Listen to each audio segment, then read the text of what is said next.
ہر وہ چیز جس سے انسان انفرادی یا اجتماعی طور پہ خوشی اٹھا سکتا ہے یا اپنی اجتماعی یا انفرادی چوائس استعمال کر سکتا ہے، مرضی استعمال کر سکتا ہے، تو ہر اس خوشی پہ اخلاق کے نام پہ، روایت کے نام پہ یا مذہب کے نام پہ مذہب کی تشریح کر کے، من پسند تشریح کر کے، اخلاقیات کی من پسند تشریح کر کے، روایات کی من پسند تشریح کر کے ان چیزوں پہ پابندی لگانے کا ایک اخلاقی جواز پیدا کرتے ہیں. جیسے وہ جو آپ کی بات میں کاٹ رہا ہوں صرف اس بات کے لیے کہ اس میں جو سب سے مضبوط جواز ہے وہ طریقہ کار جو استعمال کرتے ہیں وہ تو آپ نے بتا دیا ہے، روایتی وغیرہ وغیرہ، لیکن جو جواز ہے وہ مذہب سے تلاش کرتے ہیں کہ ہنسنے سے گناہ بڑھتے ہیں، قبر کا عذاب آپ سے مطلب غافل ہو جاتے ہیں، تو یہ ان کا سب سے بڑا جواز ہے. یہ کہاں سے لاتے ہیں، یہ کوئی کہاں سے لاتے ہیں، کس طرح لاتے ہیں، کون سی کتاب سے یہ اٹھا کے لاتے ہیں، اس کا تو کوئی علم نہیں، لیکن کوئی ان کو ایجاد ہے. ہاں، لیکن کوئی ان کو کویسچن نہیں کرتا، ان پہ سوال نہیں اٹھاتا. یہ بہت بنیادی اہم جو ایشو ہے اس پہ سوال نہیں اٹھاتا. دیکھیں اس کا نقصان کیا ہے جب ہم سوال نہیں اٹھاتے ان پہ، ان اخلاقیات کی من پسند تشریح پہ جب سوال نہیں اٹھاتے، مذہب کی من پسند تشریح پہ جب سوال نہیں اٹھاتے، روایت کی من پسند تشریح پہ جب سوال نہیں اٹھاتے، تو اس کا نقصان کیا ہوتا ہے؟ اس کا نقصان ایک تو یہ ہوتا ہے کہ جو روشن فکر تحریک ہوتی ہے، مثلا عوامی نیشنل پارٹی کی شکل میں دیکھ لیں یا خدای خدمتگار تحریک کے تسلسل کی شکل میں دیکھ لیں، جو روشن فکر جمہوریت پسند تحریک ہوتی ہے، جو سماجی انصاف کے لیے کام کرتی ہے، اس تحریک کو یہ پیچھے دھکیلنا شروع کر دیتے ہیں.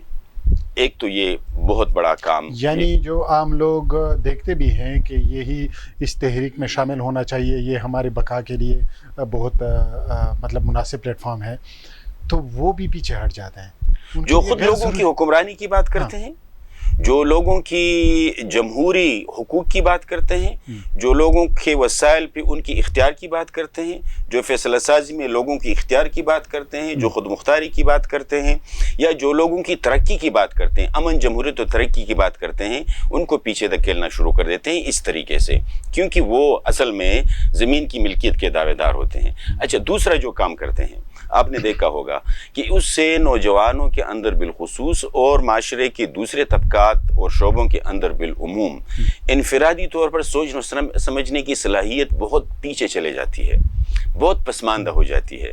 تو تخلیقیت، جو نئی چیزوں کے بنانے کے اور نئی چیزوں کے سوچنے کے اور تخلیق کے آنے کے اور شاعری کے اور میوزک کے، یہ سارے جو دروازے ہیں فنون کے، ہنر کے، یہ بند ہو جاتے ہیں. تو انفرادی تخلیق کی صلاحیت یہ کم پڑ جاتی ہے، اور جو روشن فکر تحریک ہوتی ہے اس کے لیے یہ راستے مسدود کرنا شروع کر دیتے ہیں. اس کا سب سے بڑا نقصان یہ ہوتا ہے، اور آخر کار الٹیمیٹلی نقصان تو لوگوں ہی کا ہوتا ہے.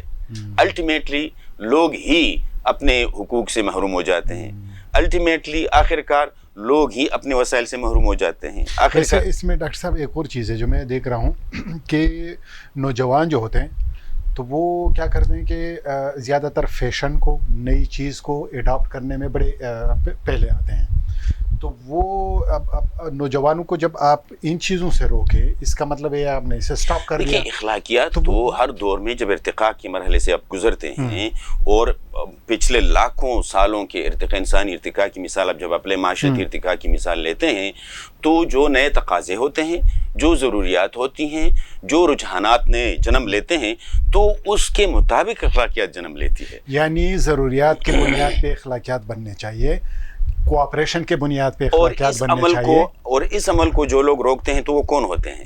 جو رجعت پسند ہوتے ہیں، جو سماج کو پیچھے دھکیلتے ہیں، اور اس کو اخلاقیات کہنا شروع کرتے ہیں، اور لوگوں کے ذہن پہ، ان کے جسم پہ، ان کی نفسیات پہ قبضہ کر کے ان سے سارے حقوق چھین لیتے ہیں. تو آخر کار غربت اور افلاس ہی اس کا نتیجہ ہوتا ہے. یعنی معاشرے کو ذہنی طور پہ اتنا مفلوج کر دیتا ہے کہ وہ کسی نئی تخلیق، کسی نئی سوچ اور کسی نئی تحریک کے بارے میں نہ سوچ سکتے ہیں، نہ سوچنے دیتے ہیں.